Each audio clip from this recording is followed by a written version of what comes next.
Budget मांडण्याची वेगळीच आहे।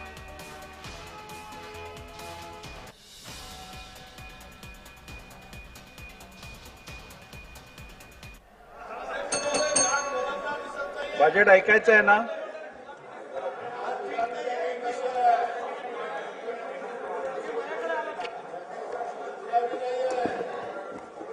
सन्माननीय अध्यक्ष महोदय,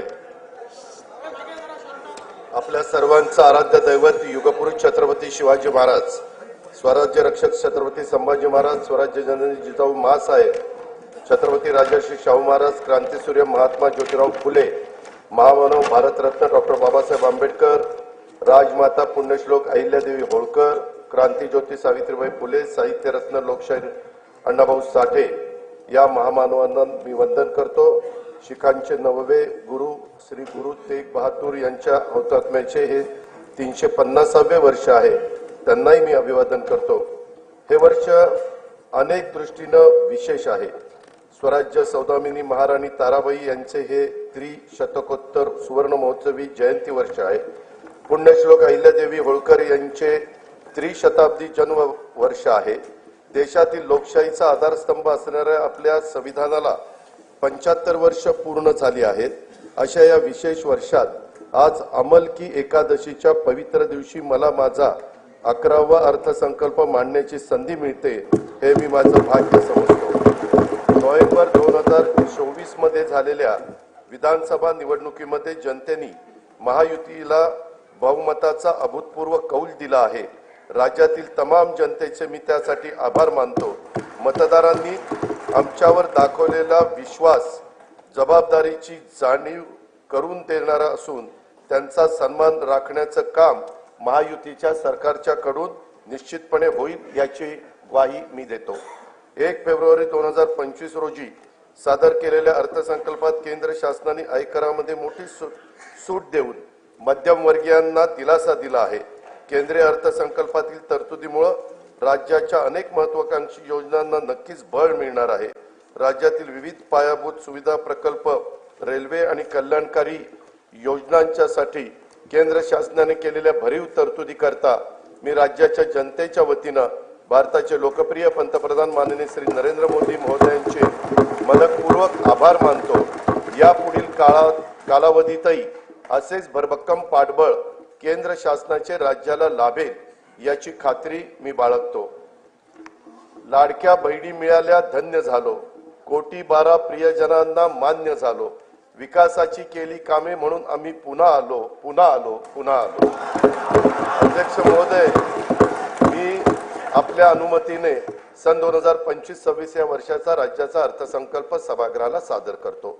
सन 2047 पर्यंत भारत हे विकसित राष्ट्र व्हावे असा माननीय पंतप्रधान श्री नरेंद्र मोदी साहेबांचा संकल्प आहे।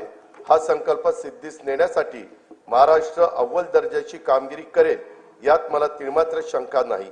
या सरकारच्या स्थापनेच्या वेळीस महाराष्ट्र आता थांबणार नाही असा संकल्प मुख्यमंत्री महोदयांनी केला आहे। विकसित भारत, विकसित महाराष्ट्र हे सूत्र प्रत्यक्षात आणण्यासाठी विकास चक्राला गती देणे आवश्यक आहे। हे लक्षात घेऊन राज्याचा शाश्वत व सर्वसमावेशक विकासाची रूपरेषा तयार करण्याचं काम हाती घेण्यात आले आहे।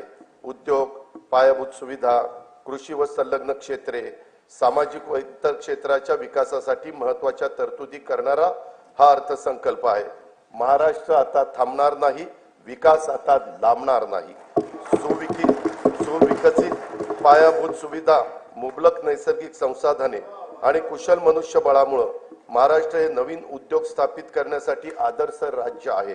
उद्योग क्षेत्रातील देशांतर्गत व परदेशी थेट गुंतवणुकीसाठी शासन सतत प्रयत्नशील असल्याने राज्यात मोठ्या प्रमाणावर गुंतवणूक होत आहे।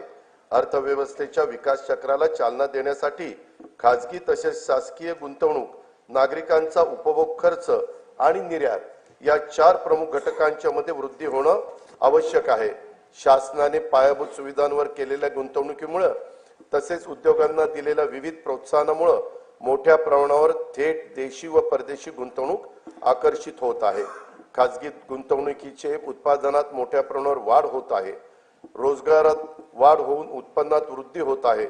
या व्यतिरिक्त शासनाच्या विविध योजनांचा लाभ लाभार्थींच्या बँक खात्यात थेट जमा करण्यात येत असल्याने क्रय शक्ती वाढली आहे। त्याचा परिणाम बाजारात वस्तू व सेवांच्या मागणीत वाढ होण्यात झालेला आहे। परिणामी गुंतवणूक, रोजगार निर्मिती, वाढीव उत्पन्न, मागणी, गुंतवणूक असे विकास चक्र फिरते आहे। औद्योगिक विकासात राज्य सदैव अग्रेसर असून थेट विदेशी गुंतवणुकीच्या बाबतीतही देशात अव्वल आहे। जानेवारी 2025 मध्ये दावोस येथे झालेल्या जागतिक आर्थिक परिषदेमध्ये राज्य शासनाद्वारे एकूण 56 कंपन्यांच्या सोबत सामंजस्य करार करण्यात आले। त्याद्वारे येत्या काळात 15,72,654 कोटी रुपयांची गुंतवणूक होणार आहे। त्यातून 16 लाख रोजगार निर्मिती होईल असा अंदाज आहे। महायुतीचे सरकार स्थापन झाल्यानंतर राज्याच्या सर्वांगीण प्रगतीसाठी मंत्रालयीन विभाग तसेच क्षेत्रीय कार्यालयासाठी 100 दिवसाचा 7 कलमी कृती आराखडा तयार करण्यात आला। या कृती आराखड्यात संकेतस्थळाचा विकास, सुलभ जीवनमान, स्वच्छता, जनतेच्या तक्रारीचे निवारण, कार्यालयातील सोयी सुविधा, गुंतवणुकीचा प्रसार, क्षेत्रीय कार्यालयांना भेटी आदींचा समावेश करण्यात आला आहे। या कार्यक्रमामुळे प्रशासन कार्यक्षम, पारदर्शक, गतिशील, लोकाभिमुख होऊन राज्य प्रगतीच्या शिखरावर जाईल याची आम्हाला खात्री आहे। या कार्यक्रमाच्या अंमलबजावणीचे मूल्यमापन त्रयस्थ संस्थांकडून करून घेऊन उत्कृष्ट काम करणाऱ्या कार्यालयांचा गौरव करण्यात येणार आहे आणि हा कार्यक्रम निरंतर ठेवण्याचा निर्णय हा देखील घेण्यात आलेला आहे। महाराष्ट्राचं नवीन औद्योगिक धोरण 2025 लवकरच जाहीर करण्यात येणार आहे। त्या धोरणांच्या 5 वर्षाच्या कालावधीत 40 लाख कोटी रुपयांची गुंतवणूक व 50 लाख रोजगार निर्मितीचं उद्दिष्ट असेल। नवीन औद्योगिक धोरणाबरोबरच आकाश व संरक्षण क्षेत्र उत्पादन धोरण, इलेक्ट्रॉनिक्स धोरण, जेम्स अँड ज्वेलरी धोरण, सूक्ष्म लघु व मध्यम उपक्रम धोरण, चक्रीय अर्थव्यवस्थेसाठी स्वतंत्र क्षेत्रीय धोरण जाहीर करण्यात येणार आहे। केंद्र शासनाच्या नवीन कामगार संहितेनुसार नवीन कामगार नियम तयार करण्यात येणार आहेत। निर्यातीमध्ये भरीव वाढ होण्यासाठी राज्याने महाराष्ट्र राज्य निर्यात प्रोत्साहन धोरण 2023 जाहीर केले असून राज्यात 37 विशेष आर्थिक क्षेत्रे, 8 कृषी निर्यात क्षेत्रे, निर्यात केंद्रित 27 औद्योगिक पार्क उभारण्यात आले आहेत। त्यामुळे देशाच्या एकूण निर्यातीत राज्याचं योगदान 15.4% झाले आहे। याशिवाय एक जिल्हा एक उत्पादन, जिल्ह्यांना निर्यात केंद्र म्हणून विकसित करणं, राज्य जिल्हा निर्यात प्रोत्साहन परिषद असे काही महत्त्वाचे उपक्रम राज्यात राबवण्यात येत आहेत। सन 2023-24 मध्ये 5,56,379 कोटी रुपयांची तर 24-25 मध्ये नोव्हेंबर 2024 पर्यंत 3,58,439 कोटी रुपयांची उत्पादने निर्यात करण्यात आली आहेत। राज्याचे लॉजिस्टिक धोरण 2024 जाहीर करण्यात आले असून त्याद्वारे 10,000 एकराहून अधिक क्षेत्रावर समर्पित लॉजिस्टिक पायाभूत सुविधा विकसित करण्यात येणार आहेत।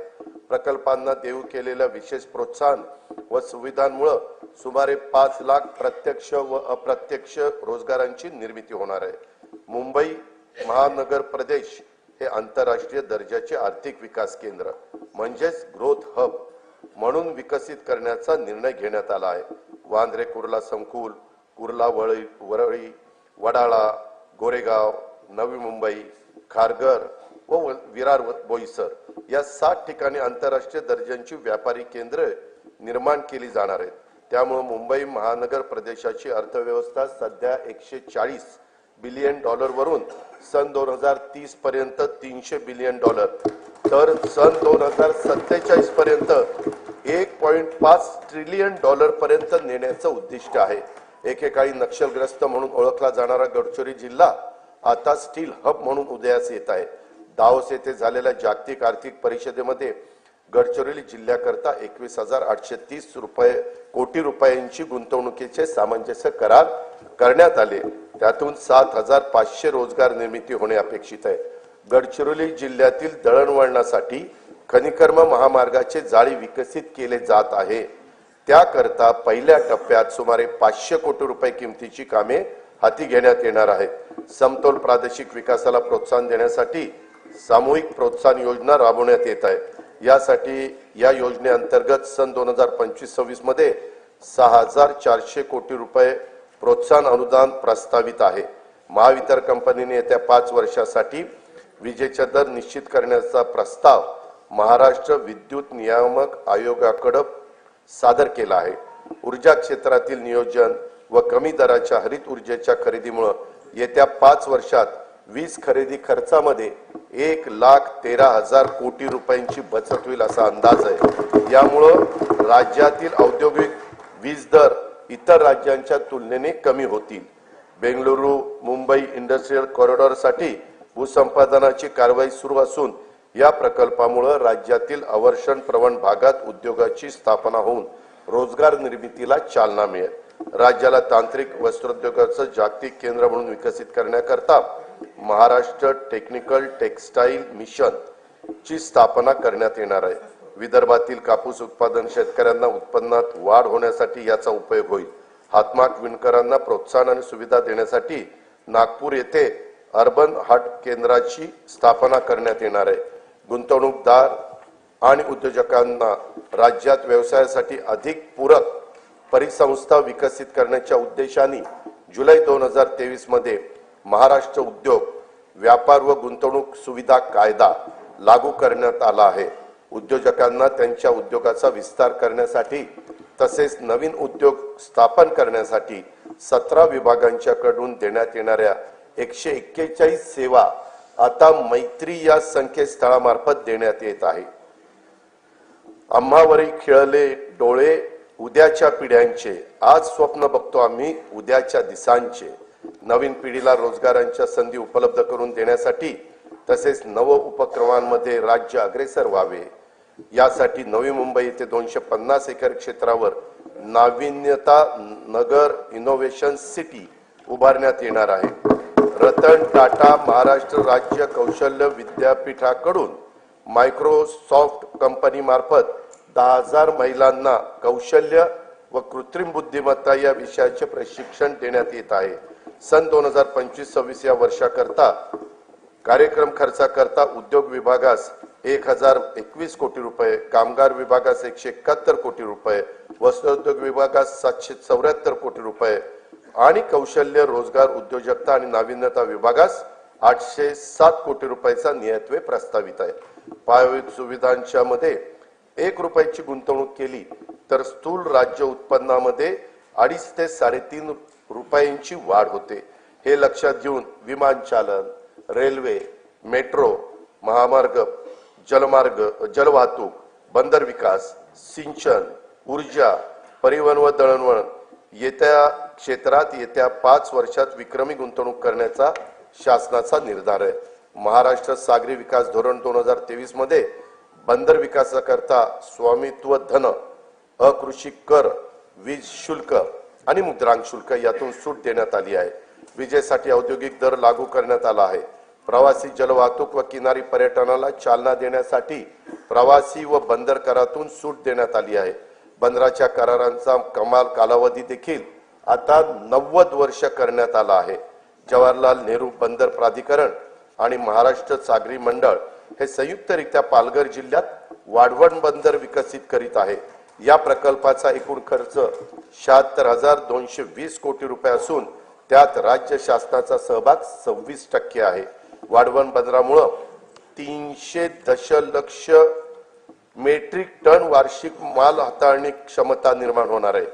जवाहरलाल नेहरू बंदराच्या सध्याच्या क्षमतेपेक्षा ती तिप्पट असणार आहे। सन 2030 पर्यंत नव्या बंदरातून माल वाहतूक सुरू होणे अपेक्षित आहे। या बंदराचा समावेश कंटेनर हाताळणी करणाऱ्या जगातील पहिल्या 10 बंदरामध्ये होणार असल्याने महाराष्ट्र राज्य भविष्यात सागरी दळणवळणातील महाशक्ती म्हणून उदयास येईल। वाढवण बंदराजवळ मुंबईतले 3रे विमानतळ प्रस्तावित असून मुंबई अहमदाबाद बुलेट ट्रेनचं स्थानकही या बंदराजवळ असणार आहे। हे बंदर समृद्धी महामार्गाला देखील जोडण्यात येणार आहे। पालघर जिल्ह्यात मौजे बुर्बे येथे बंदर निर्मितीच्या 4,259 कोटी रुपये किमतीच्या प्रकल्पास खासगी क्षेत्राच्या सहभागाने मंजुरी देण्यात आली आहे। गेटवे ऑफ इंडिया मुंबई येथून मांडवा एलिफंटापर्यंत सुरक्षित प्रवासाकरिता अत्याधुनिक सुविधायुक्त बोटींच्यासाठी आर्थिक प्रोत्साहन देण्याचं धोरण जाहीर करण्यात येणार आहे. मुंबईचे गेटवे ऑफ इंडिया लगत रेडिओ क्लब येथे प्रवासी वाहतुकीकरता सुसज्ज जेटीचे 229 कोटी 27 लाख रुपये किमतीचे काम सुरू आहे. दिघी जिल्हा रायगड, वेंगुर्ला जिल्हा सिंधुदुर्ग तसेच कालेर, डोंबिवली, कोलशेत, मीरा भाईंदर जिल्हा ठाणे येथील जेटींची कामे प्रगतीपथावर आहेत. काशीद जिल्हा रायगड येथे तरंगत्या जेटीचे काम लवकरच सुरू करण्यात येत आहे. हवामान बदल आणि समुद्राच्या पातळीत होत असलेल्या वाढीमुळे निर्माण होणाऱ्या नैसर्गिक आपत्तीपासून बचाव करण्यासाठी महाराष्ट्रातील किनारी जिल्ह्यांच्या मध्ये 8,400 कोटी रुपये किमतीचा बाह्य सहाय्यित प्रकल्प राबविण्यात येणार आहे. महाराष्ट्र शाश्वत पर्यावरण पूरक किनारा संरक्षण व व्यवस्थापन या 450 कोटी रुपये किमतीच्या प्रकल्पांतर्गत सिंधुदुर्ग जिल्ह्यातील देवबाग येथे 158 कोटी रुपये किमतीच्या कामांना मान्यता देण्यात आली आहे. या प्रकल्पामुळे समुद्रकिनारी वास्तव्यास असलेल्या नागरिकांच्या जीविताचे व मालमत्तेचे रक्षण होईल. केंद्र सरकारने सन 2020-21 पासून भांडवली खर्चाकरता 50 वर्ष मुदतीच्या बिनव्याजी कर्जाची राज्यांना भांडवली गुंतवणुकीसाठी विशेष सहाय्य योजना सुरू केली आहे. या योजनेतून राज्याला 2021 ते 23-24 या कालावधीत 13,807 कोटी रुपयाचा निधी प्राप्त झाला आहे. सन 2024-25 मध्ये या योजनेत सुमारे 12,000 कोटी रुपयाचे सहाय्य अपेक्षित आहे. पूर्व निर्धारित निकषावर आधारित राज्याच्या दीर्घकालीन व सर्वसमावेशक अमृतकाल राज्य रस्ते विकास आराखडा 2025 ते 2047 तयार करण्याचे प्रस्तावित आहे. या आराखड्यामध्ये पर्यटन केंद्रे, तीर्थक्षेत्रे, धार्मिक स्थळ, गड किल्ले, राष्ट्रीय उद्याने, अभयारण्य, 5,000 पेक्षा जास्त लोकसंख्येच्या वसाहती आणि सर्व जिल्हा मुख्यालय व तालुका मुख्यालय जोडण्याकरता रस्त्यांचा समावेश करण्यात येणार आहे. आशियाई विकास बँकेच्या सहाय्याने रस्ते विकास प्रकल्पाचा टप्पा 1 पूर्ण झाला आहे. टप्पा 2 मधील 3,939 कोटी रुपये किमतीची 468 किलोमीटर रस्ते सुधारण्याची कामे हाती घेण्यात आली आहेत. त्यापैकी 350 किलोमीटर लांबीची कामे पूर्ण झाली आहेत. टप्पा 3 अंतर्गत 755 किलोमीटर रस्ते लांबीची 6,589 कोटी रुपये किमतीची 23 कामे हाती घेण्यात आली आहेत. सुधारित हायब्रिड एन्युटी योजनेअंतर्गत 6,000 किलोमीटर लांबीच्या रस्त्यांची सिमेंट कॉन्क्रीट करण्याची कामे सुरू आहेत. या कामांची किंमत 36,964 कोटी रुपये आहे. प्रधानमंत्री ग्राम सडक योजना टप्पा 3 अंतर्गत 6,500 किलोमीटर लांबीची 5,670 कोटी रुपये किमतीची कामे मंजूर असून त्यापैकी 3,785 किलोमीटर लांबीची कामे ही पूर्ण झाली आहेत. सन 2025-26 साठी 1,500 किलोमीटर लांबीच्या रस्त्याचे उद्दिष्ट ठेवण्यात आले आहे. मुख्यमंत्री ग्राम सडक योजना टप्पा 1 ची कामे पूर्णत्वास आली असून टप्पा 2 अंतर्गत 9,610 किलोमीटर लांबीच्या रस्त्यांची दर्जनोक्तीची कामे मार्च 2026 अखेरपर्यंत पूर्ण करण्याचं नियोजन आहे. मुख्यमंत्री ग्राम सडक योजना टप्पा 2 अंतर्गत अतिरिक्त 7,000 किलोमीटर लांबीच्या रस्त्याचे कॉन्क्रिटीकरण करण्यात येणार आहे. मुख्यमंत्री ग्राम सडक योजना टप्पा 3 अंतर्गत 1,000 पेक्षा जास्त लोकसंख्या असलेली 3,582 गावं 14,000 किलोमीटर लांबीच्या सिमेंट कॉन्क्रीटच्या रस्त्याने प्रमुख जिल्हा मार्गांना, राज्य महामार्गांना आणि राष्ट्रीय महामार्गांना जोडली जातील. या प्रकल्पाची एकूण किंमत 30,100 कोटी रुपये आहे.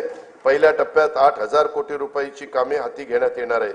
हिंदू हृदय सम्राट बाळासाहेब ठाकरे समृद्धी महामार्गाचं 99% काम पूर्ण झाले असून त्यासाठी 64,755 कोटी रुपये खर्च झाला आहे.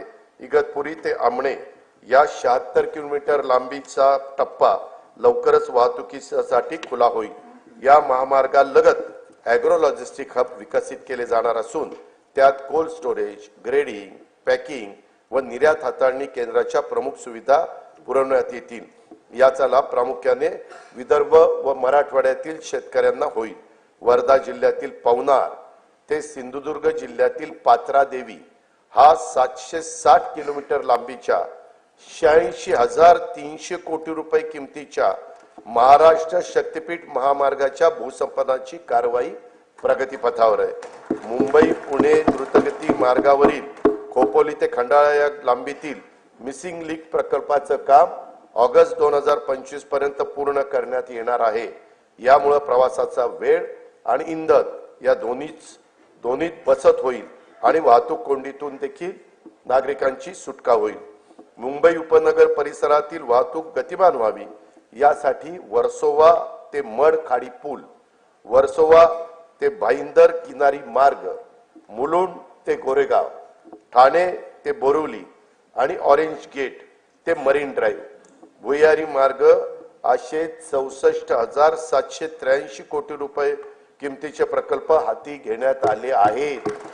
ठाणे ते मुंबई नवी मुंबई आंतरराष्ट्रीय विमानतळ असा उन्नत मार्ग बांधण्याचं नियोजन असून त्याद्वारे ठाणे, डोंबिवली, कल्याण व अन्य महत्वाची मोठी शहरं आंतरराष्ट्रीय विमानतळाशी सुलभरित्या जोडली जाणार आहेत।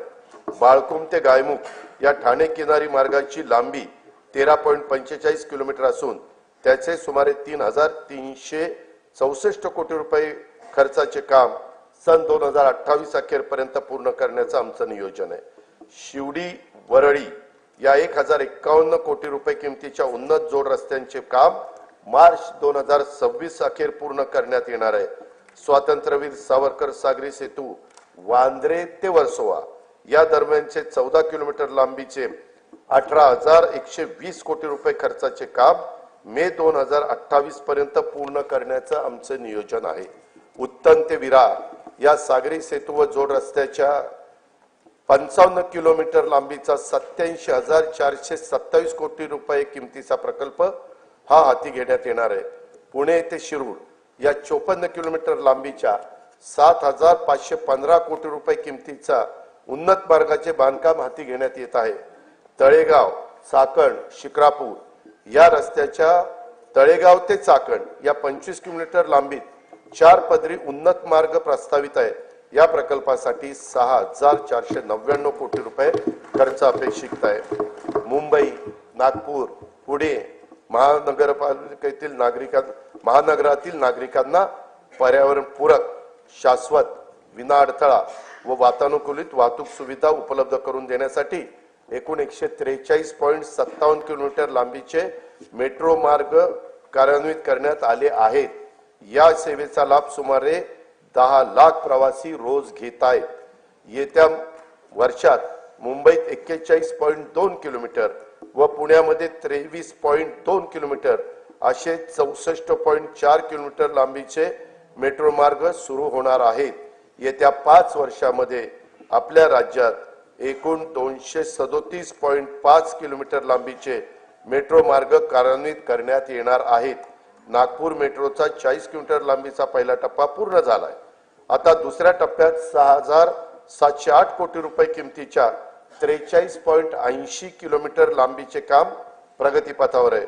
ठाणे वर्तुळाकार मेट्रो मार्ग तसेच पुण्यातील स्वारगेट ते कात्रज विस्तार मार्गिका आणि या प्रकल्पास केंद्र शासनाने मान्यता पण दिलेली आहे।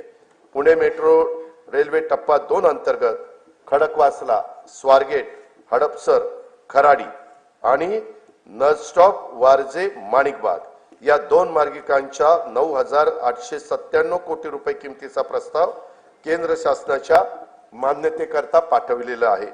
मुंबईतील छत्रपती शिवाजी महाराज आंतरराष्ट्रीय विमानतळ ते नवी मुंबई आंतरराष्ट्रीय विमानतळ या मेट्रो मार्गाचे काम लवकरच हाती घेण्यात येणार आहे। नवी मुंबईतील उल्वे येथे 1,160 हेक्टर क्षेत्रामध्ये नव्याने विकसित होत असलेल्या नवीन मुंबई आंतरराष्ट्रीय विमानतळाची दरवर्षी 90 दशलक्ष प्रवासी आणि 2.6 दशलक्ष टन माल वाहतुकीची क्षमता असणार आहे। या प्रकल्पाचे सुमारे 85% काम पूर्ण झाले असून चाचणी उड्डाणेही यशस्वीरित्या पार पडली आहेत। तेथून एप्रिल 2025 मध्ये देशांतर्गत विमान सेवा सुरू करण्याचं आमचं नियोजन आहे। नागपूर येथील डॉक्टर बाबासाहेब आंबेडकर आंतरराष्ट्रीय विमानतळाचे खासगी सहभागातून श्रेणीवर्धन आणि आधुनिकीकरण करण्यात येत आहे। प्रवासी आणि माल वाहतूक क्षमतेत त्यामुळे वृद्धी होईल। विदर्भाच्या सर्वांगीण आर्थिक विकासाला यामुळे चालना मिळेल।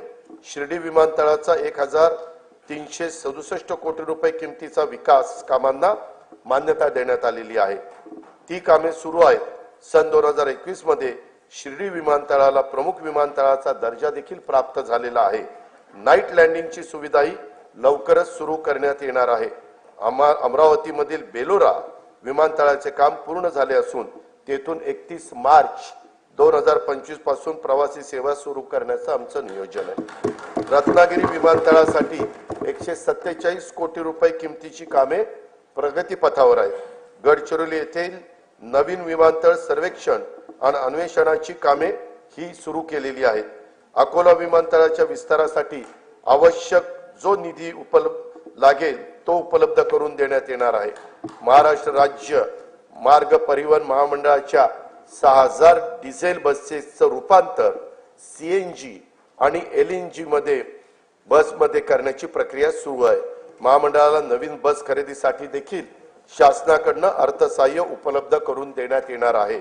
सन 2025-26 या वर्षासाठी कार्यक्रम खर्चाकरता बंदरे विभागास 484 कोटी रुपये, सार्वजनिक बांधकाम रस्ते विभागास 19,936 कोटी रुपये, परिवहन विभागास 3,710 कोटी रुपये, नगर विकास विभागास 10,629 कोटी रुपये, ग्राम विकास विभागास 11,480 कोटी रुपये, पर्यावरण व वातावरणातील बदल विभागास 245 कोटी रुपये, ऊर्जा विभागास 21,534 कोटी रुपये नियतवे प्रस्तावित आहे। अध्यक्ष महोदय, काळी माती ज्याची शान तिच्यात राबे विसरुनी भान, पोशिंदा हा आहे आपला कृतज्ञतेने ठेवू जाण, देऊ योजना अशा तया की राहील त्याचे हिरवे रान। शेती आणि शेतकरी हा आपल्या जीवनाचा मूलाधार आहे। त्यांच्याबद्दल कृतज्ञता व्यक्त करून मी आता शेती आणि शेती संबंधी क्षेत्राच्या योजना आणि तरतुदीकडे वळतो।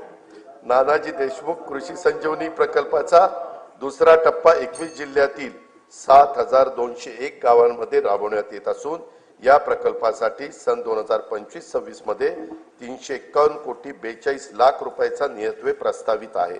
कृषी क्षेत्रामध्ये कृत्रिम बुद्धिमत्ता अत्याधुनिक तंत्रज्ञानाचा वापराचं धोरण आखण्यात येत आहे। शेतकऱ्यांना पीक नियोजनाचा सल्ला देणं, उत्पादन खर्च शेतकऱ्यांचा कमी करणं, उत्पादकता शेतकऱ्यांची वाढवणं, दर्जेदार शेतमालाचे उत्पादन तसेच शेतमालाला हक्काची आणि शाश्वत बाजारपेठ मिळवून देणं यासाठी शासकीय, निमशासकीय व खासगी क्षेत्रात उपयुक्त असलेल्या प्रणाली शेतकऱ्यांच्या पर्यंत पोहोचवण्यासाठी कृत्रिम बुद्धिमत्ता तंत्रज्ञानाचा वापर करण्यात येणार आहे। पहिल्या टप्प्यात 50,000 शेतकऱ्यांच्या 1 लाख एकर क्षेत्राला त्याचा फायदा होईल। येत्या 2 वर्षात त्यासाठी 500 कोटी रुपयाचा निधी उपलब्ध करून देण्यात येणार आहे। राज्यातील अपूर्ण सिंचन प्रकल्पांची कामे पूर्ण करणे आणि महाराष्ट्र सिंचन सुधारणा कार्यक्रमांतर्गत कालवे वितरण प्रणालीतील सुधारणेची सुमारे 5,000 कोटी रुपये किमतीची कामे नाबार्ड अर्थसहाय्याच्या पहिल्या टप्प्यात मंजूर करण्यात आली आहे। जलयुक्त शिवार अभियान 2.0 अंतर्गत 5,818 गावांच्या मध्ये 4,227 कोटी रुपये किमतीची 1,48,888 कामे हाती घेण्यात आलेली आहेत। अभियानातील सर्व कामे मार्च 2026 पर्यंत पूर्ण करण्यात येणार आहेत। गाळमुक्त धरण, गाळमुक्त शिवार ही योजना राज्यात कायमस्वरूपी राबवण्यात येणार आहे। सन 2025-26 मध्ये 6.45 कोटी घनमीटर गाळ काढण्याचं उद्दिष्ट निश्चित करण्यात आलं असून त्याकरता 382 कोटी रुपये खर्च अपेक्षित आहे।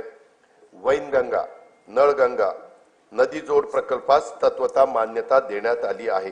या प्रकल्पाची अंदाजित किंमत 88,574 कोटी रुपये असून प्रकल्पाचे लाभ क्षेत्र 3,71,277 हेक्टर राहणार आहे।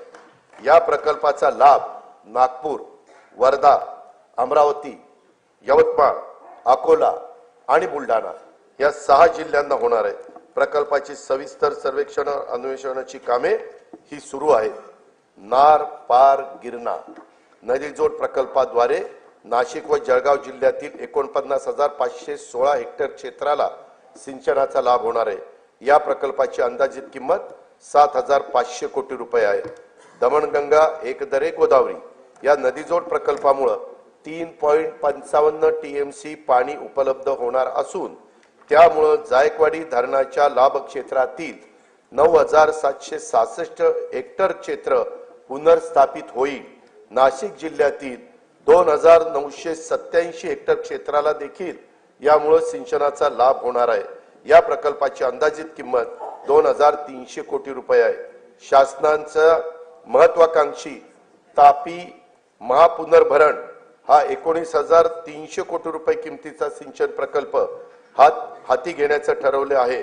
या प्रकल्पामुळे उत्तर महाराष्ट्र आणि पश्चिम विदर्भातील विशेषतः खारपान पट्ट्यातील शेतकऱ्यांच्या जीवनात आमूलाग्र बदल होऊन त्यांच्या उत्पन्नात वाढ होणार आहे।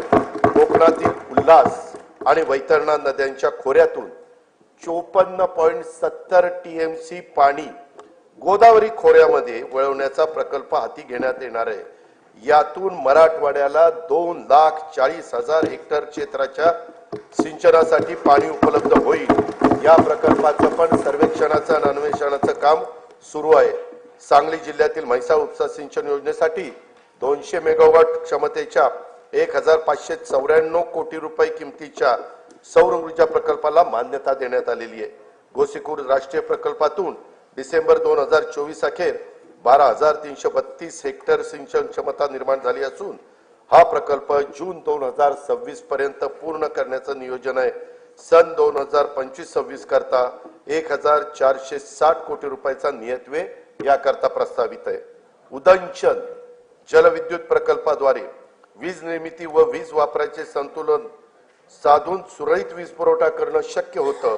सार्वजनिक खासगी भागीदारीद्वारे राज्यातील 38 उदंचन जलविद्युत प्रकल्पासाठी सामंजस्य करार करण्यात आले असून त्यातून 2.95 लाख कोटी रुपयाची गुंतवणूक व 90,000 रोजगार निर्माण होणार आहेत।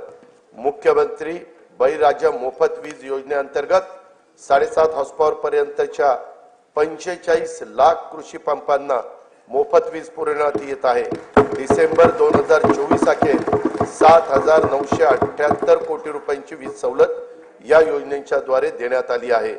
केंद्र शासनाच्या राष्ट्रीय नैसर्गिक शेती अभियानांतर्गत 2,13,625 लाभार्थी शेतकऱ्यांना येत्या 2 वर्षासाठी 255 कोटी रुपयाचा निधी उपलब्ध करून देण्यात येणार आहे।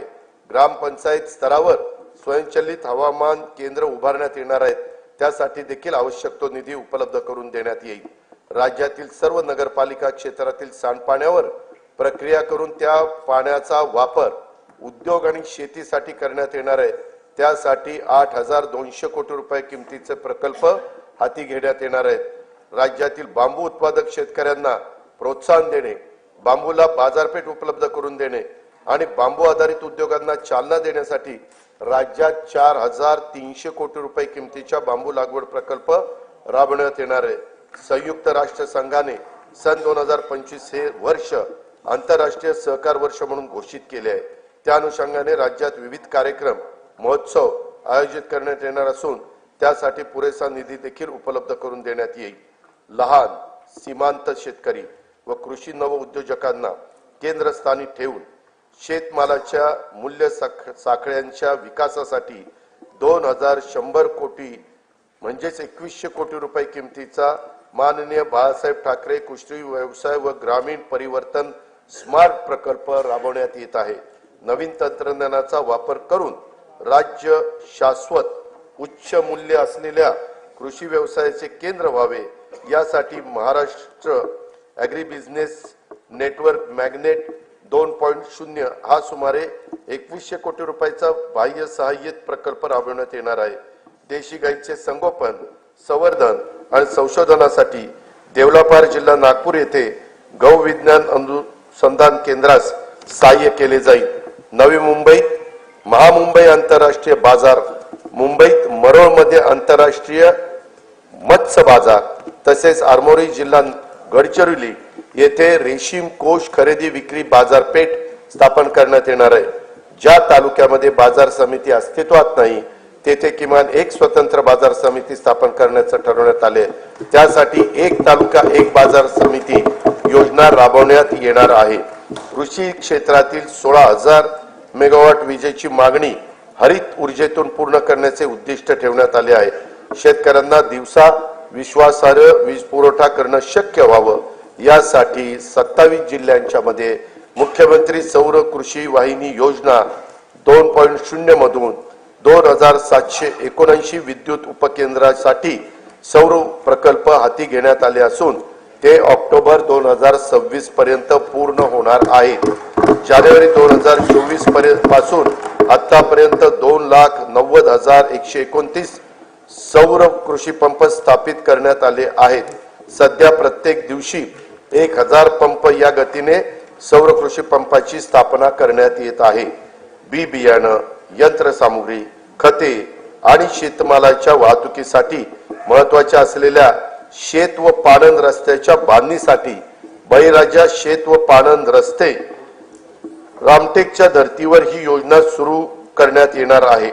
सन 2025-26 या वर्षासाठी कार्यक्रम खर्चाकरता कृषी विभागाला 9,710 कोटी रुपये, पशुसंवर्धन, दुग्ध विकास व मत्स्य व्यवसाय विकास विभागाला 635 कोटी रुपये, फलोत्पादन विभागाला 708 कोटी रुपये, मृद व जलसंधारण विभागाला 4,247 कोटी रुपये, जलसंपदा व खारभूमी विभागाला 16,456 कोटी रुपये, मदत व पुनर्वसन विभागाला 638 कोटी रुपये, रोजगार हमी योजना विभागाला 2,205 कोटी रुपये, सहकार व पणन विभागाला 1,178 कोटी रुपये, अन्न नागरी पुरवठा विभागाला 526 कोटी रुपयाचा नियतव्यय प्रस्तावित आहे। महिला, बालके, युवक, गरीब व वंचित घटकांवर लक्ष केंद्रित करून त्यांच्यासाठी अन्न सुरक्षा, निवारा, पिण्याचे शुद्ध पाणी, आरोग्य सेवा, शिक्षण सुविधा आणि रोजगार स्वयंरोजगाराच्या संधी उपलब्ध करून त्याद्वारे सर्वसामान्य माणसांच्या जीवनात गुणात्मक बदल घडवण्यासाठी राज्यात लोककल्याणकारी योजनांची अंमलबजावणी करण्यात येत आहे। त्या दृष्टीने राज्याचे आरोग्य आणि ज्येष्ठ नागरिक धोरण हे जाहीर करण्यात येणार आहे। सर्वांसाठी घरे हे उद्दिष्ट येत्या 5 वर्षात साध्य करण्याचे राज्याचे नवीन गृहनिर्माण धोरण लवकरच जाहीर करण्यात येणार आहे। राज्यात प्रधानमंत्री आवास योजना, पीएम जनमन या केंद्र पुरस्कृत तर रमाई आवास, शबरी आवास, आदिम आवास, पारधी आवास, अटल बांधकाम कामगार वसाहत, यशवंतराव चव्हाण मुक्त वसाहत, पुण्यश्लोक अहिल्यादेवी होळकर आवास, मोदी आवास तसेच धर्मवीर आनंद दिघे घरकुल या योजना राबवण्यात येत आहेत। त्या अंतर्गत आतापर्यंत 44,07,000 घरकुलं मंजूर करण्यात आली आहे। प्रधानमंत्री आवास योजना ग्रामीण टप्पा 2 अंतर्गत सन 2024-25 करता 20 लाख घरकुलांच्या उद्दिष्टापैकी सुमारे 18,38,000 घरकुलांना मंजुरी दिली असून 14,71,000 लाभार्थींना पहिल्या हप्त्यासाठी 2,200 कोटी रुपये वितरित करण्यात आले आहेत। ही योजना राबवण्यात महाराष्ट्र देशात प्रथम क्रमांकावर आहे। लोकप्रतिनिधी आणि लाभार्थींच्या मागणीला प्रतिसाद म्हणून राज्य सरकारकडून या योजनेच्या अनुदानात 50,000 रुपयाची वाढ करण्यात येणार आहे। या सर्व घरकुलांच्या छतावर सौर ऊर्जा संच देखील बसवले जाणार आहेत। प्रधानमंत्री आवास योजना शहरी 1 अंतर्गत 4,42,748 घरकुलं मंजूर असून त्यापैकी 2,08,304 घरकुलांचे बांधकाम हे पूर्ण झाले आहे। घरकुलांचे बांधकाम 31 डिसेंबर 2025 पर्यंत पूर्ण करण्यात येणार आहे। प्रधानमंत्री आवास योजना शहरी 2.0 अंतर्गत पुढील 5 वर्षासाठी 5 लाख घरकुलांचे उद्दिष्ट असून त्यासाठी 8,100 कोटी रुपयाचा निधी उपलब्ध करून देण्यात येणार आहे। नाविन्यपूर्ण बांधकाम, तंत्रज्ञानाचा वापर, हरित इमारती आणि सौर प्रणालीच्या वापरासाठी अधिकचे अनुदान देण्यात येणार आहे। पंतप्रधान सूर्य घर योजनेतून आतापर्यंत 1,30,000 घरगुती ग्राहकांनी 500 मेगावॉट पेक्षा जास्त क्षमतेचे छतावरचे सौर ऊर्जा संच स्थापित केले असून त्यांना आतापर्यंत 1000 कोटी रुपयांचे पेक्षा जास्त अनुदानाचा लाभ देण्यात आला आहे. 0 ते 100 युनिट वीज वापरणाऱ्या सुमारे 1.5 कोटी वीज ग्राहकांना छतावरील सौर ऊर्जा संच खरेदीसाठी अनुदान देण्याची योजना राज्य सरकारकडून सुरू करण्यात येणार असून या योजनेमुळे येत्या काही काळात राज्यातील सुमारे 70% वीज ग्राहकांचे वीज बिल टप्प्याटप्प्याने शून्यावर येणार आहे. सातारा जिल्ह्यातील मांद्याची वाडी व टेकवडी या गावांना सौरग्राम म्हणून घोषित केले असून त्यांच्यासह अन्य 8 गावांचे सौर ऊर्जेचे 100% विद्युतीकरण करण्यात येणार आहे. वैद्यकीय महाविद्यालय आणि आरोग्य संस्थांसह राज्यातील सर्व शासकीय कार्यालयामध्ये सौर विद्युत यंत्रणा स्थापित करण्यात येणार आहे. राज्यातील 52,500 रास्त दुकानामधील ई-पॉस मशीन इलेक्ट्रॉनिक्स वजन काट्यांना जोडण्यात येत आहे. राष्ट्रीय अन्न सुरक्षा योजनेअंतर्गत सप्लाय चेन ब्लॉक चेन तंत्रज्ञान वापरून स्वस्त धान्याची वाहतूक व वितरण प्रणाली अधिक पारदर्शक व कार्यक्षम करण्यात येणार आहे. जल जीवन मिशन योजनेअंतर्गत सुमारे 1,30,00,000 कुटुंबांना नळ जोडणी देण्यात आली असून सन 2025-26 मध्ये याकरता 3,939 कोटी रुपयाचा नियतव्यय प्रस्तावित आहे. गोदावरी खोरे पुनर्भरण व मराठवाडा ग्रीड हे महत्वाकांक्षी प्रकल्प आंतरराष्ट्रीय वित्तीय संस्थांच्या सहाय्याने राबवण्यात येणार आहेत. या प्रकल्पाची एकूण किंमत 37,668 कोटी रुपये आहे. स्वच्छ भारत अभियान ग्रामीण टप्पा 2 अंतर्गत घनकचरा, सांडपाणी व प्लास्टिक कचरा व्यवस्थापन, सार्वजनिक स्वच्छता संकुल तसेच घरगुती स्वच्छता गृहांची कामे हाती घेण्यात आली असून 2025-26 मध्ये त्याकरता 1,484 कोटी रुपयाचा नियतव्यय प्रस्तावित आहे. प्रत्येक व्यक्तीला त्याच्या घरापासून 5 किलोमीटर परिघात दर्जेदार प्राथमिक आरोग्य सेवा उपलब्ध व्हावी यासाठी विशेष कार्यक्रम हाती घेण्यात येणार आहे. आयुष्यमान भारत प्रधानमंत्री जन आरोग्य योजनेची ओळखपत्रे कालबद्ध पद्धतीने वितरित करण्यात येणार असून महात्मा फुले जन आरोग्य योजने अंगीकृत रुग्णालयाच्या संख्येत आवश्यकतेनुसार वाढ करण्यात येणार आहे. ठाणे येथे 200 खाटांचे तर रत्नागिरी जिल्ह्यात 100 खाटांचे संदर्भ सेवा रुग्णालय आणि रायगड जिल्ह्यात 200 खाटांचे अतिविशेषोपचार रुग्णालय उभारण्यात येत आहे. स्वर्गीय बाबा आमटे आणि साधनाताई आमटे यांनी स्थापन केलेल्या महारोगी सेवा समितीच्या अमृत महोत्सवी वर्षाच्या निमित्तानं आनंदवनला देण्यात येणाऱ्या प्रतिरुग्ण पुनर्वसन अनुदानात भरीव वाढ करण्यात येणार आहे. राज्यातील मागासवर्ग व दुर्बल घटकांच्यासाठी निवारा, वीज, पाणी, आरोग्य, शिक्षण, पोषण तसेच रोजगाराच्यासाठी योजना राबवण्यात राज्य अग्रेसर असून महायुती सरकार या घटकांचा जीवनस्तर उंचावण्यासाठी कटिबद्ध आहे. का आम्हा सत्ता मिळाली जाण आहे, का आम्हा सत्ता मिळाली जाण आहे, करायचे काय याचे भान आहे.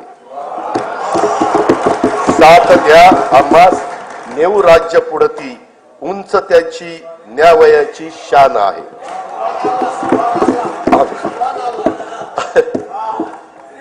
सुभान अल्लाह म्हणायचं नाही ते शेरशायरीला म्हणायचं.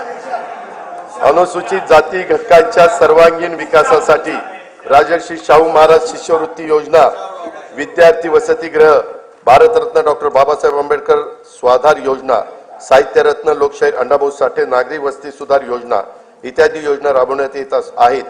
महात्मा फुले मागासवर्गीय विकास महामंडळ, साहित्यरत्न लोकशाहीर अण्णाभाऊ साठे विकास महामंडळ, संत रोहिदास चर्मोद्योग आणि चर्मकार विकास महामंडळाद्वारे देखील अनेक योजना राबवण्यात येत आहे. अनुसूचित जाती घटक कार्यक्रम तरतुदीमध्ये यावर्षी गेल्या वर्षीच्या तुलनेत 42% एवढी भरीव वाढ करण्यात आलेली आहे.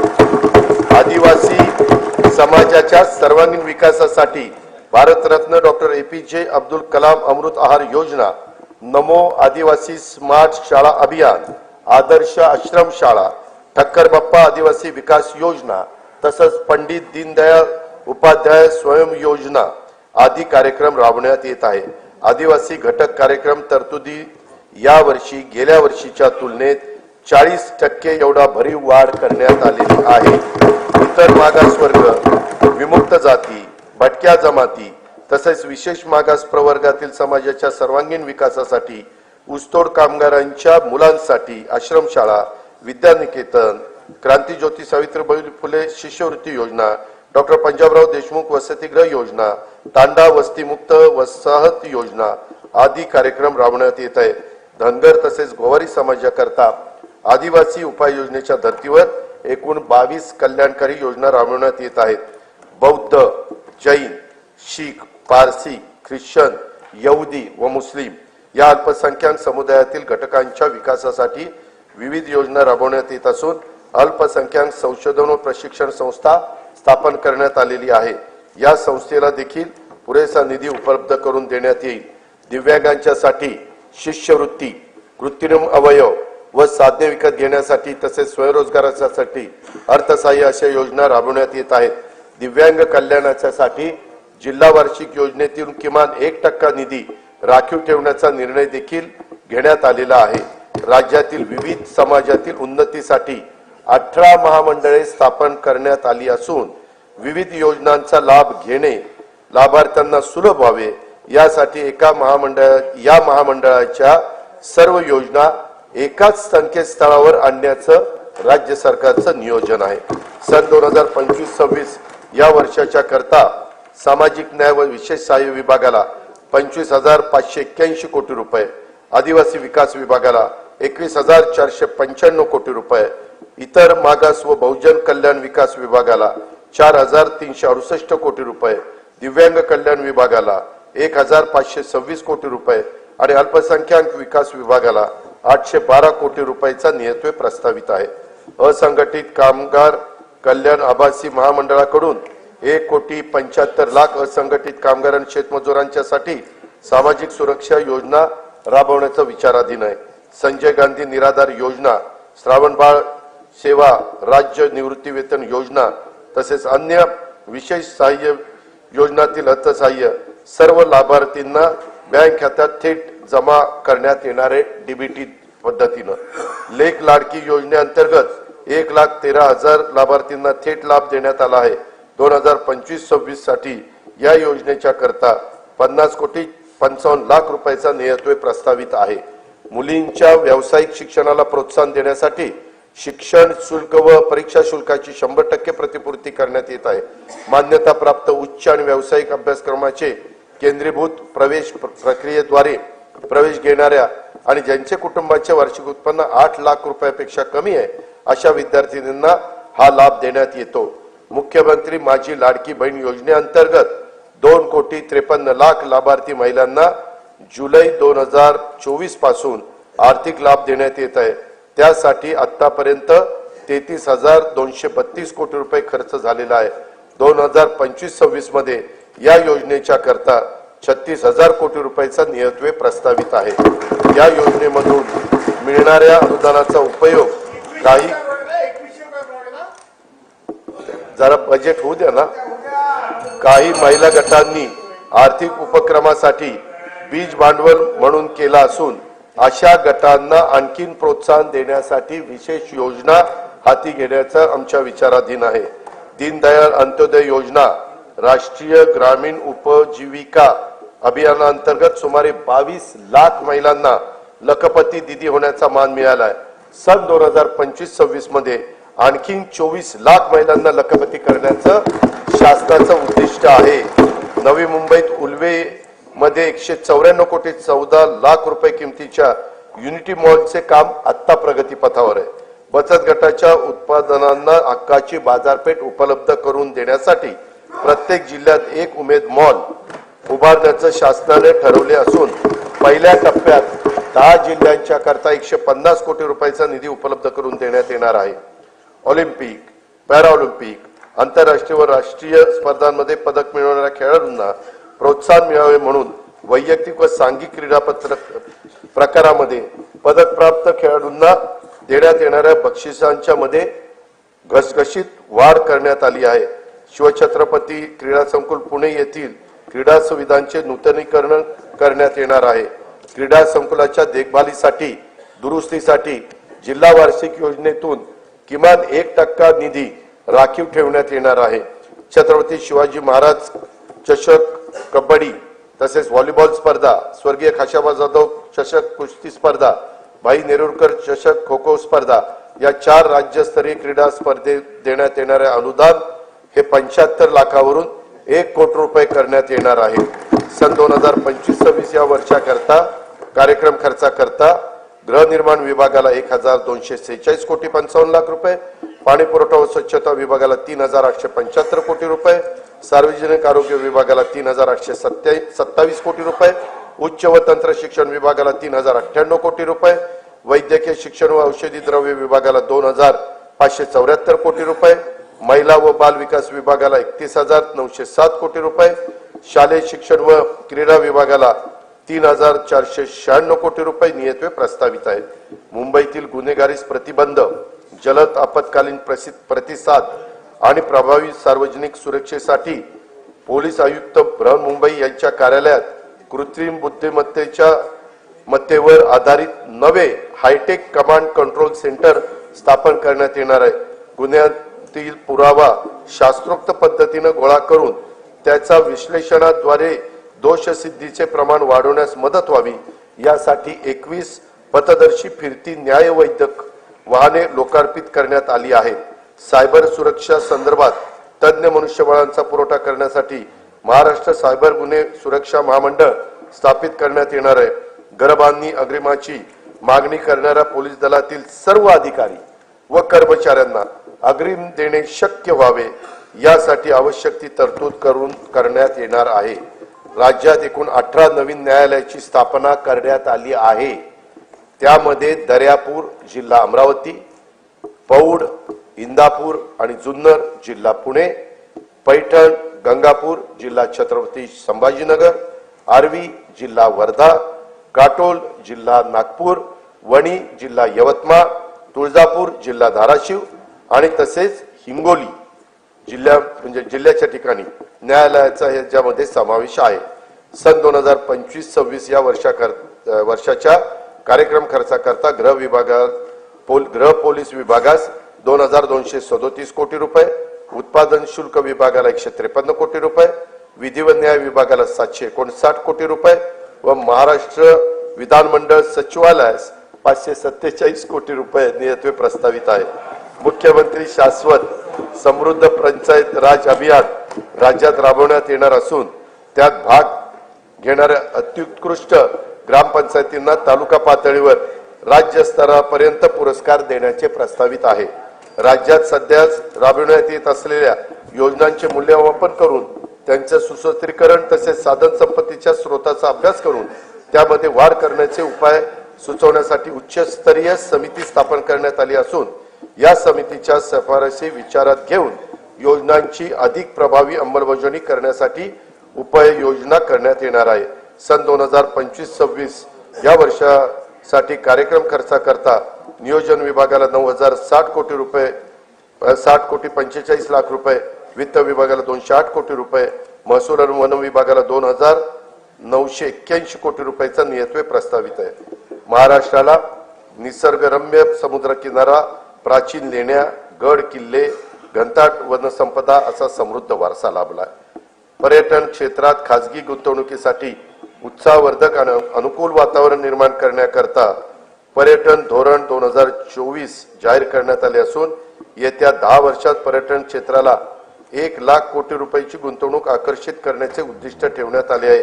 राज्याचे आरोग्य पर्यटन धोरण देखील अध्यक्ष महोदय आखण्यात येत आहे. मुघलांच्या नजरकैदेतून आग्र्यातून सुटका हा शिवचरित्रातील प्रेरणादायी प्रसंग आहे. छत्रपती शिवाजी महाराज नजरकैदेत होते, तेथे भव्य स्मारक उभारण्याचं राज्य सरकारने ठरवलेलं आहे. त्यासाठी उत्तर प्रदेश शासनाच्या सहकार्याने जागा उपलब्ध करून घेण्यात येईल आणि त्याच्यामध्ये तशा प्रकारचं त्या भव्य स्मारक उभारण्यात येईल.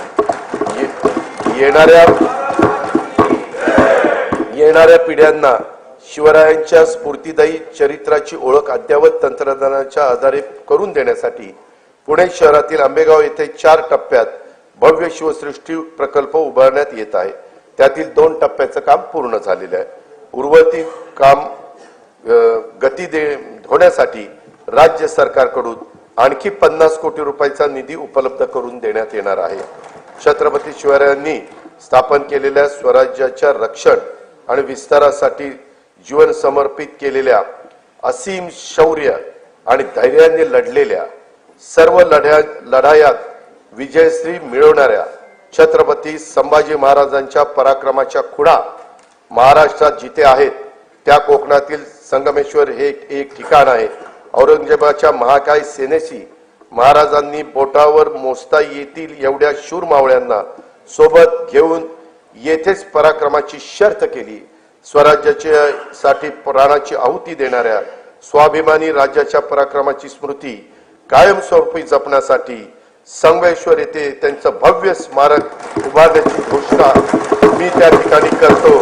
छत्रपती संभाजी महाराजांचे पवित्र बलिदान स्थळ असलेल्या मौजे तुळापूर व समाधी स्थळ मौजे वडू बुद्रुक येथे त्यांचं भव्य स्मारकाचं काम अतिशय जोरात प्रगतीपथावर आहे.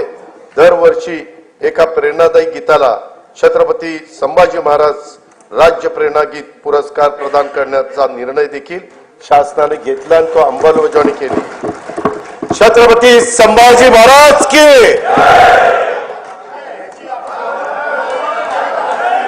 स्वराज्यासाठी बलिदान देणाऱ्या लाखो मराठ्यांचं शौर्याचं प्रतीक म्हणून हरियाणातील पानिपत येथे यथायोग्य स्मारक ऐका जरा येथे हरियाणातील पानिपत येथे यथायोग्य स्मारक उभारण्याचा निर्णय आम्ही घेतलेला आहे. मराठ्यांचं शौर्याचं प्रतीक आहे. हरियाणा शासन पण आमचेच मुख्यमंत्री आहेत.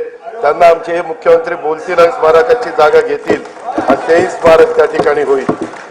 चैत्यभूमी दादर मुंबई येथे इंदू मिलच्या जागेवर भारतरत्न डॉक्टर बाबासाहेब आंबेडकर यांचं आंतरराष्ट्रीय दर्जाचं स्मारक उभारण्याचं काम सुरू असून त्यासाठी देखील पुरेसा निधी उपलब्ध करून ते लवकरात लवकर पूर्ण करण्याचं आमचं धोरण आहे. भारताचे दिवंगत पंतप्रधान भारतरत्न अटल बिहारी वाजपेयी यांच्या जन्मशताब्दी वर्षानिमित्त मुंबई येथे भव्य स्मारक उभारण्यात येणार आहे.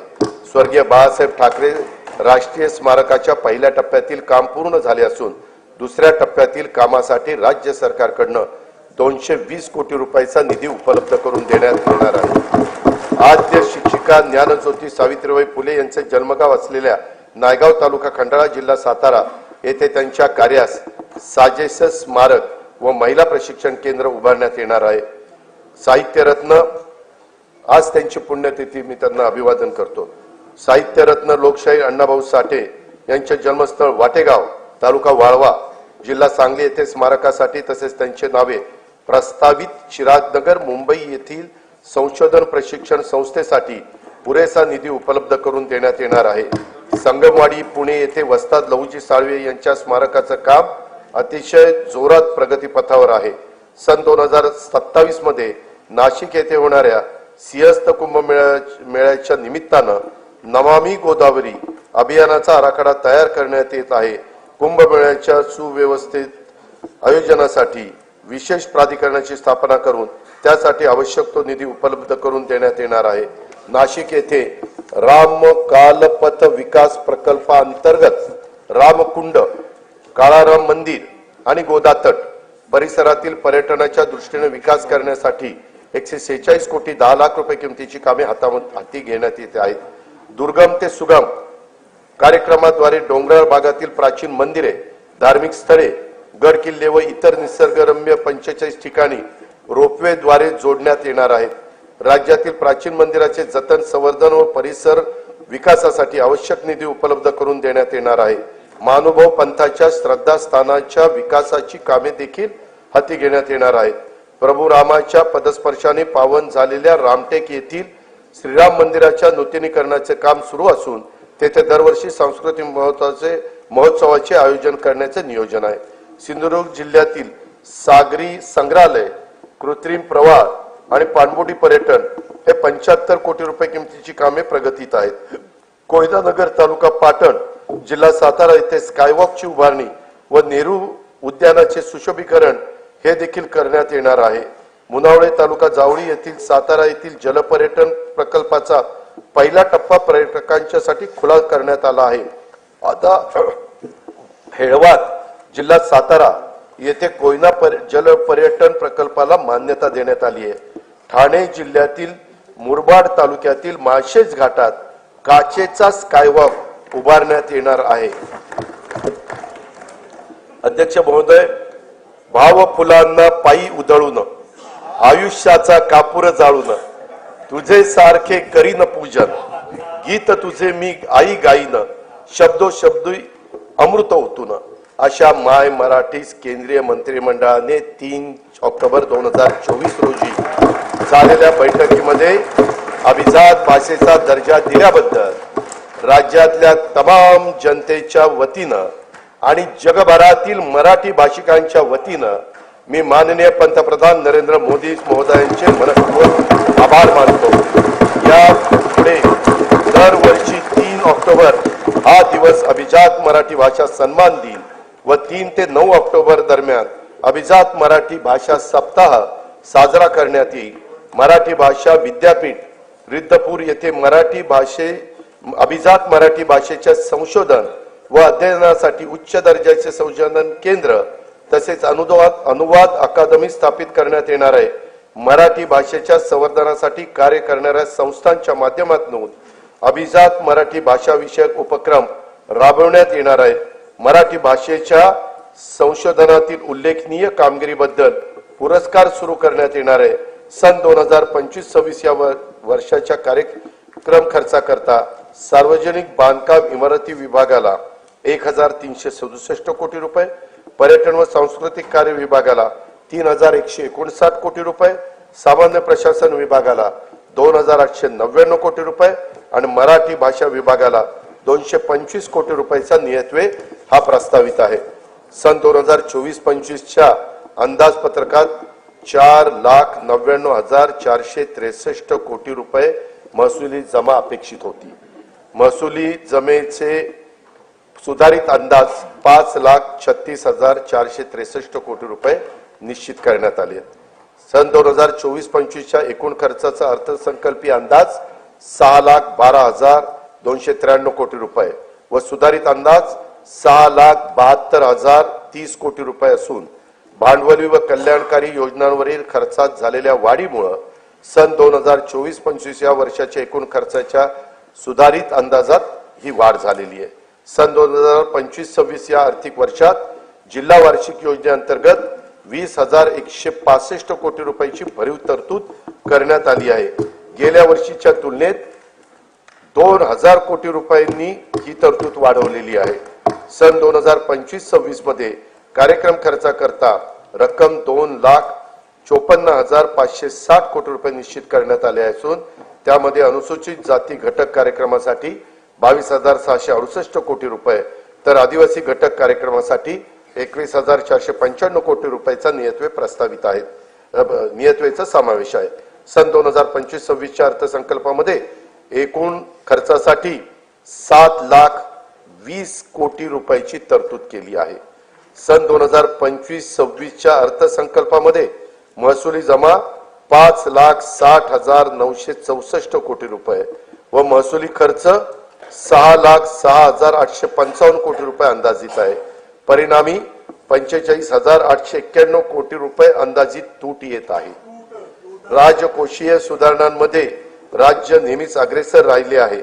राजकोषीय उत्तरदायित्व व वित्तीय व्यवस्थापन कायद्यानुसार राज्याच्या राजकोषीय तूट स्थूल राज्य उत्पन्नाच्या 3% कमी ठेवण्यात शासन यशस्वी झाले आहे। तसेच राज्याची महसुली तूट ही सातत्याने स्थूल राज्याच्या उत्पन्नाच्या 1% कमी राहिलेली आहे। 25-26 ची राजकोषीय तूट 1,36,235 कोटी रुपये। यानंतर अध्यक्ष महोदय, मी अर्थसंकल्पाच्या भाग 2 कडे त्या ठिकाणी वळतो। अध्यक्ष महोदय, मी आता अर्थसंकल्पाचा तुला गरज आहे पाण्याची। मी आता अर्थसंकल्पाचा भाग 2 माननीय सभागृहासमोर सादर करीत आहे। सन 2024-25 या आर्थिक वर्षासाठी राज्याच्या स्वतःच्या कर महसुलाचे अर्थसंकल्पीय उद्दिष्ट 3,43,040 कोटी रुपये एवढे निश्चित करण्यात आले होते। सन 2024-25 या आर्थिक वर्षासाठी राज्याचा स्वतःचा कर महसुलाचा सुधारित अंदाज 3,67,467 कोटी रुपये एवढा प्रस्तावित करण्यात येत आहे। 25-26 या आर्थिक वर्षासाठी राज्याच्या स्वतःच्या कर महसुलात अर्थसंकल्पीय उद्दिष्ट 3,87,674 कोटी रुपये एवढे प्रस्तावित आहे। वस्तू व सेवा कर कायदा लागू करण्यापूर्वी राज्य कर विभागातर्फे राबवण्यात आलेल्या विविध कायद्यानुसार सार्वजनिक क्षेत्रातील उपक्रमाकडे असलेली थकबाकीची तडजोड करण्यासाठी मी अभय योजना जाहीर करत आहे। सदर अभय योजनेचे नाव महाराष्ट्र कर व्याज शास्ती किंवा विलंब शुल्क सार्वजनिक क्षेत्रातील कंपन्यांची प्रदेय असलेल्या यांच्या थकबाकीची तडजोड करण्यासाठी अधिनियम 2025 असे असेल। या अभय योजनेचा कालावधी प्रस्तावित कायदा लागू झाल्याच्या दिनांकापासून दिनांक 31 डिसेंबर 2025 पर्यंत असेल।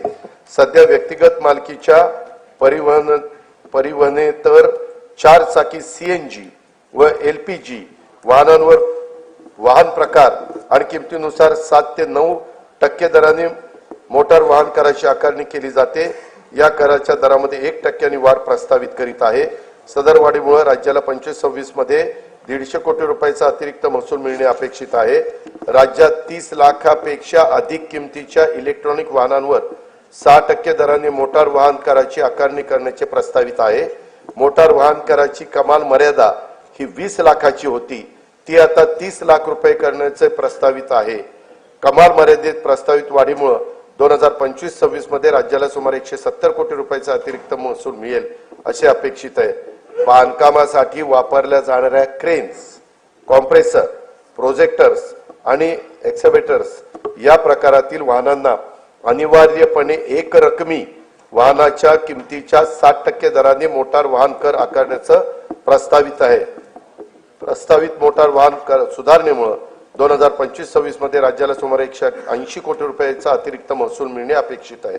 राज्यात 7,500 किलो वजनाच्या माल वाहतूक करणाऱ्या हलक्या वाहनांवर, ज्याला आपण एलजीव्ही म्हणतो, अनिवार्य एक रकमी वाहनांच्या किमतीत 60% दराने मोटार वाहन कर आकारण्याचे प्रस्तावित करीत आहे। प्रस्तावित मोटार वाहन कर सुधारणेमुळे 25-26 मध्ये राज्याला सुमारे 625 कोटी रुपयाचा अतिरिक्त महसूल मिळणे अपेक्षित आहे। महाराष्ट्र मुद्रांक अधिनियम कलम 4 नुसार एकाच व्यवहाराच्या पूर्ततेसाठी एकापेक्षा जास्त दस्तऐवजांचा वापर केल्यास पूरक दस्तऐवजांना ₹100 ऐवजी ₹500 इतकी मुद्रांक शुल्क आकारण्याचे प्रस्तावित आहे। महाराष्ट्र मुद्रांक अधिनियमातील कलम 31(1) नुसार एखाद्या दस्तावर भरावयाच्या मुद्रांक शुल्काबाबत दस्त अभिनिर्णय प्रक्रियेसाठी सध्या आकारण्यात येणारे शुल्क ₹100 ऐवजी 1000 इतके करण्याचे, तसेच निष्पादित दस्त निर्णयासाठी दाखल करताना देखील प्रथम दर्शनी देय असणाऱ्या मुद्रांक शुल्काची रक्कम जमा करण्याची तरतूद प्रस्तावित करण्यात येत आहे। नागरिकांना ऑनलाईन पद्धतीने मुद्रांक शुल्काचा भरणा करणे व प्रमाणपत्र देणे हे सुलभ व्हावे यासाठी महाराष्ट्र मुद्रांक अधिनियम कलम 10(3) व 4 मध्ये ई मुद्रांक प्रमाणपत्राची नवी तरतूद लागू करण्याचे प्रस्तावित आहे। वरील प्रस्तावांना सन्माननीय सदस्यांचा पाठिंबा मिळेल असा विश्वास मी व्यक्त करतो। अध्यक्ष महोदय, हा अर्थसंकल्प म्हणजे विकास चक्राला गती देण्यासाठी संकल्पना आणि कृती यांचा घातलेला संतुलित मेळ आहे। विकसित महाराष्ट्र घडवण्यासाठी सर्वांनी मिळून हातभार लावण्याची हीच वेळ आहे। विकास संकल्प, विकासाचा ध्यास, मनी धरू आस विकासाची, विकास चक्राला देऊन या गती, साधूया प्रगती वेगातची, मिळून या सारे राज्य विकसित, राष्ट्र विकसित करू चला, राष्ट्र विकसित करू चला, राज्य विकसित करू चला। जय हिंद, जय महाराष्ट्र। सन 2024-2025-2026 या अर्थसंकल्प सभागृहास सादर करण्यात आला। अर्थसंकल्पीय प्रकाशनाचे पेनड्राईव्ह असलेल्या सूटकेसेस सन्मान्य सदस्यांना देण्याची व्यवस्था महाराष्ट्र राज्याच्या अर्थसंकल्पातली सगळ्यात मोठी आणि जनतेशी निगडीत असलेली थेट बातमी आहे। राज्याचा अर्थसंकल्प यंदाचा 45,000 कोटी रुपयात तूट असलेला अपेक्षित आहे। राजकोषीय तूट 3% पर्यंत राखण्यात यश आल्याचा दावा राज्याचे अर्थमंत्री अजित पवार यांनी केला आहे। मात्र त्याही पेक्षा महत्त्वाचा मुद्दा आहे, सीएनजी आणि एलपीजीवर चालणारी वाहनं महागणार आहेत, कारण राज्य सरकारनं वाहन कर वाढवण्याचा निर्णय घेतलाय। मोटार वाहन कर वाढलेला